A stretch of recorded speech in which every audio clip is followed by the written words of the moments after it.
Hello, everybody, and welcome to the Rundown. This is episode number 30. Today is Sunday, October 31st, the 31st Sunday in Ordinary Time. Tomorrow is All Saints' Day. For some reason, that's in red, but that's beside the point. All Souls' Day on Tuesday, St. Charles Borromeo on Thursday. We'll have the 32nd Sunday nearing the end. There's 34 Sundays in Ordinary Time, nearing the end of Ordinary Time before we head into Advent. But again, the Feast of the Dedication of Lateran Basilica, that is the Basilica in Rome, the cathedral church of the entire church, if you will, next Monday. Moving on to college football, my top 25 CFP top first rankings come out beginning on Tuesday at 7 p.m. Eastern Time. This is who I think the top four teams should be, in my opinion, based off of their performances so far. San Diego State doesn't look like they're going to make the cut. They're currently losing as it stands right now. And so expect all the teams to get bumped up one slot. BYU, with the win against the very heavily offensive game against Virginia, Virginia will not be there. Expect Louisiana to take that 25 slot, given the outcomes of the games this weekend. Several close ones, several good ones. Michigan State was a great football game, by the way. Next, we do have our weather. Invest 94L has become Subtropical Storm Wanda. That's the last name on the list. Again, we don't have Greek letters this year. We will be using a new auxiliary list that we'll use whenever we go over the regular list of storms for the season. So that will be the next storm. We're also watching an area over Cabo Verde. And Medicane Apollo formed earlier this week. So again, there's Wanda over the subtropical Atlantic. Could become a fully tropical storm at some point. No threat to land there. Again, south of the Cabo Verde Islands, we have a 30% chance of formation. Nothing too crazy expected there. And over in the Mediterranean near Sicily earlier this week, we had a Mediterranean tropical-like cyclone that was named Apollo. No relation to the naming here in the Atlantic, but nonetheless a storm that formed. That's interesting. We normally get one or two of those a year, it seems like now. In my opinion, they should make it an official basin. In Columbus, we're looking at a warm week to start off. We're going to be highs around 60s, high near 50 for the early week, morning lows in the mid-30s.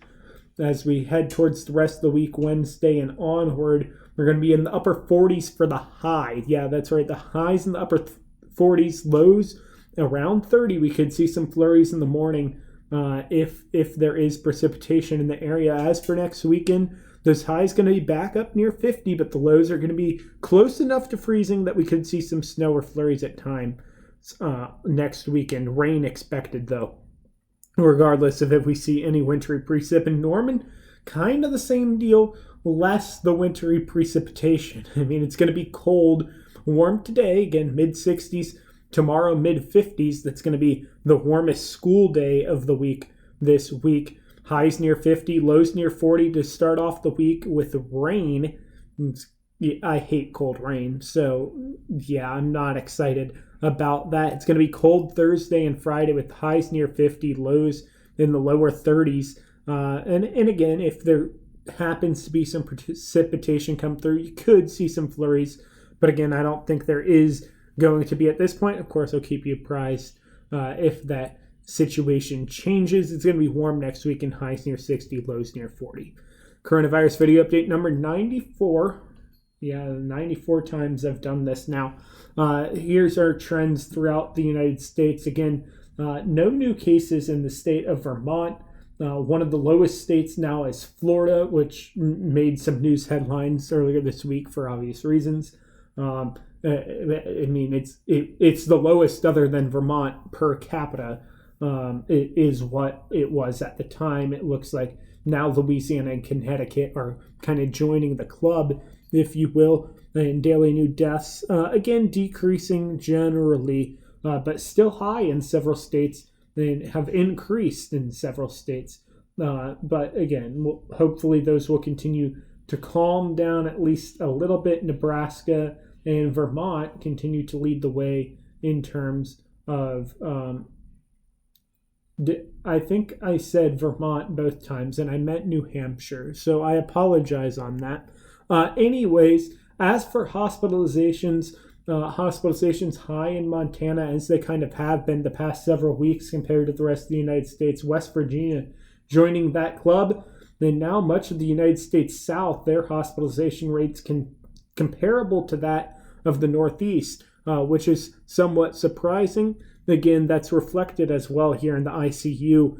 Again, low for the Northeast and much of the American South, as well as, of course, the West Coast, and then high in Montana as well as West Virginia. Vaccinations continue to hold steady around 300 per day per capita per state. That's one way of putting it, I guess. Well, I guess if it's per capita and it's this, I was averaging and I didn't need to say per state. Anyways, again, those negatives are just corrections in New Mexico. In Kentucky, that's just a correction in their reporting. Yeah, I'm not going to talk about why they may have overreported, but yeah, so that's that. 2 weeks ago, this is what the spread of COVID-19 was looking like across much of the United States. 85% of the counties were high, 10% were substantial. That's 95% either red or orange, high or substantial spread of COVID-19.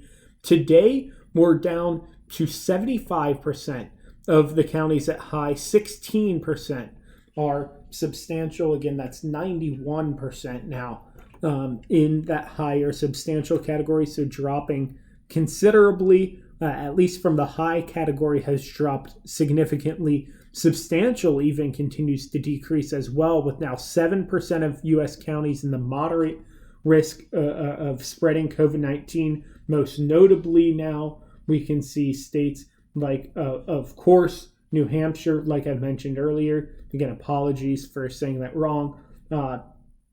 Florida is clearly doing very well. Much of Louisiana, Arkansas, Georgia, and of course, Puerto Rico doing well. Texas looks like it's clearing up. Missouri is clearing up. It looks like Mississippi is also starting to look better. And likely, it looks like that American South and much of the East Coast may be the first areas where we're going to finally see an end to this wave of the pandemic, and perhaps an end to the entire thing. If we're lucky, vaccination rates continue to top off in the Northeast around 3/4 of the population.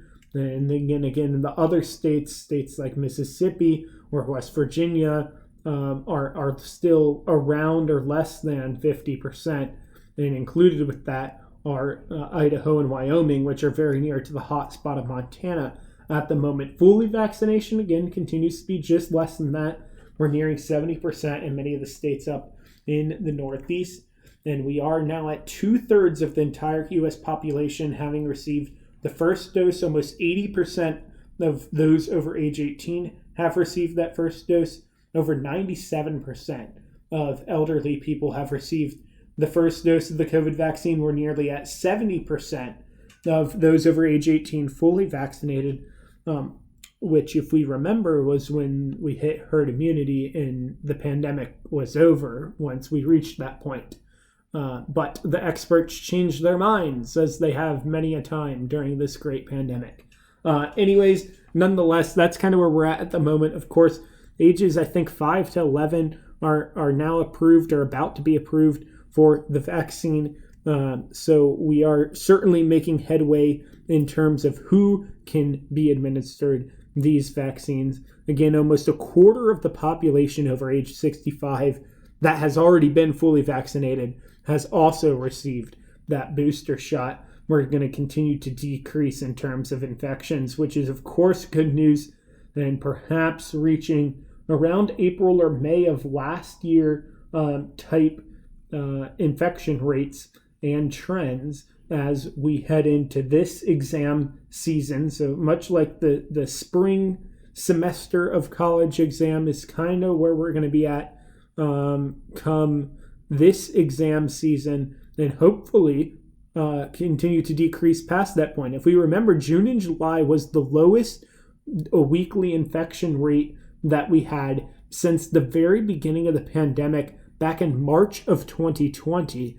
It was all up and above until June and July of this year, and we could hopefully reach that status again and perhaps even break where we were at in June and July and be back to setting near March 2020 type infection rates, which it's been a while since we would be able to say that. In terms of cases in the United States, we are down 340,000 in the past week. Florida dropping from the number 2 slot down to number 5 due to their improvements in COVID conditions. California increasing, as well as some other states there. And a few new states on the list as well, but nothing too wild. The United States decreasing, United Kingdom and Russia are increasing, as well as Ukraine, which jumped from the 9 slot 2 weeks ago all the way up to number 5, almost gaining 200,000 cases. Worldwide, we're up 400,000 current cases, and we are now finally, unfortunately, over the 5 million death mark, which is, like I said, unfortunate. Poland and Germany joined the top 10 this week, and that is all we have for this week's episode of The Rundown. I'm out of practice, in case you couldn't tell. I'm tired, in case you couldn't tell, but it is what it is. We got through it, and we'll be back next week with hopefully a better information on the rundown. I'll keep you guys updated on any winter weather that may end up coming your guys' direction. I'll also keep you guys updated on Wanda and the potential next names in the Atlantic Basin. That's all for now. Chris 694, Catholic PD.